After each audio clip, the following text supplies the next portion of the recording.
So, in the previous lectures, we discussed about the operation of cupola furnace. So, coming back to the foundry. So, once the metal is melted, there are quite a lot of things you can do with the molten metal.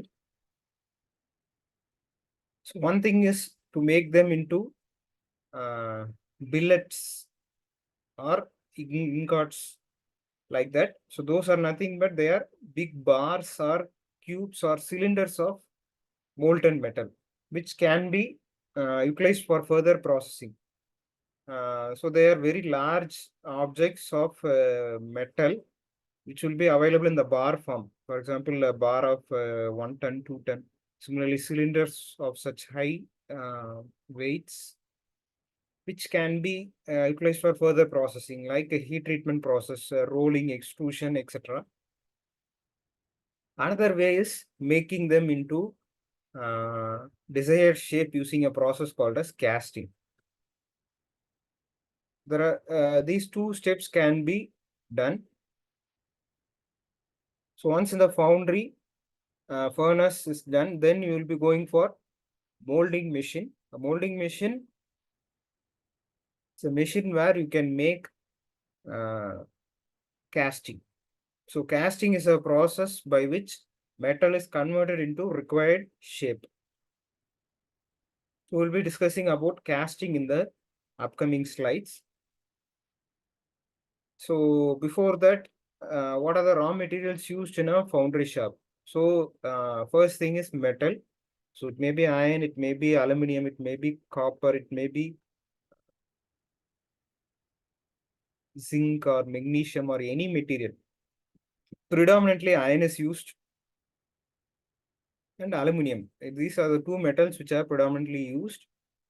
But basically we do not make aluminum castings that much as that of iron castings. So iron is mostly used for making casting process. And then there is sand. Sand is used to make mold, out of which the metal casting will be done. And then there are additives which are used to bind the sand together.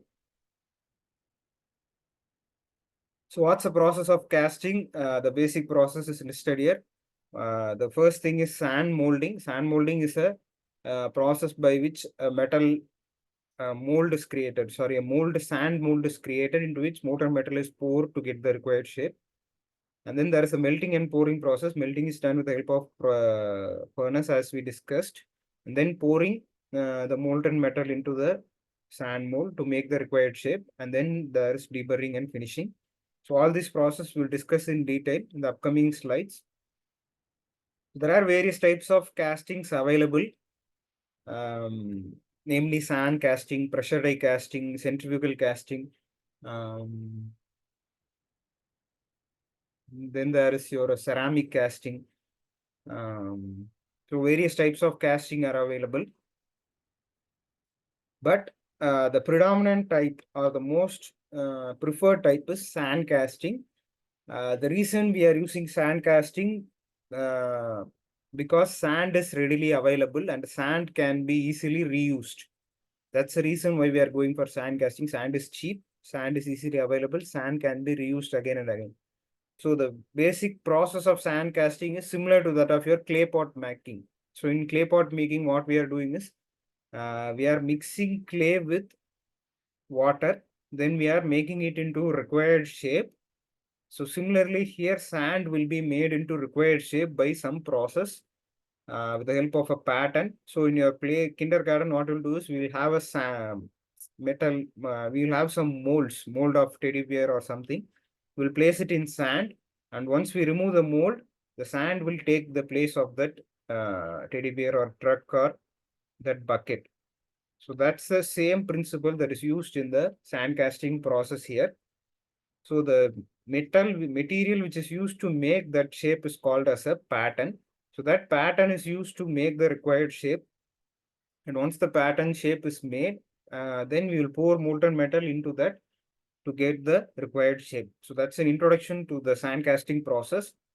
So to give you a quick recap of what we saw in this lecture video, we discussed about the casting process. So once the molten metal is created, it can be either created into regular shapes or it can be made into required shapes. So in order to make the metal into required shape, for example, if you need to make a metal door, then it can be done with the help of casting. Similarly, you need to make a knife or a fork or anything, you can make it using casting process. That can be done by using sand casting process or many other types of casting, but we have been discussing about the sand casting process. And we'll discuss in depth about the sand casting process in the upcoming lecture video. Thank you.